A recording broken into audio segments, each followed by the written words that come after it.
Amici di Vivo in Sicilia, benvenuti a San Basilio, la frazione di Galati Mamertino. Abbiamo visto il procedimento del pane, le nostre massaie ci hanno fatto vedere in diretta come si faceva il pane, non solo una volta, ma loro lo fanno ancora ora e quindi noi ne approfittiamo per invitarvi questa sera a partire dalle ore 18 a Galati Mamertino per l'evento Saperi e Sapori tra cibo e tradizione, un omaggio anche alle zampogne galatesi che è lo strumento tipico del Natale. Galati è il paese della zampogna, l'evento è organizzato dall'associazione Zampognari dei Nebrodi. Qua abbiamo una rappresentanza, ma stasera vedrete tantissime zampogne in giro per il paese, nei vari presepi, nei vari falò allestiti, e poi chiuderemo ovviamente in piazza San Giacomo, dove potrete assaggiare le nostre prelibatezze, i nostri prodotti tipici locali, dalla ricotta alla porchetta al pane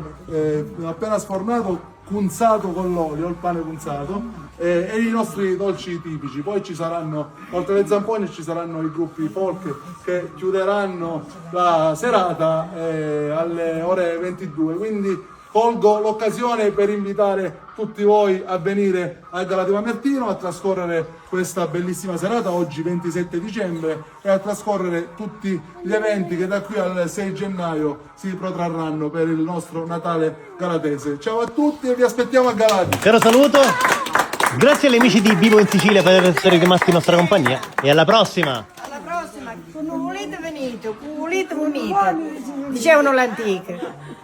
Quando volete mangiare, assaggiare le cose buone, venite stasera a Galati Mamertino.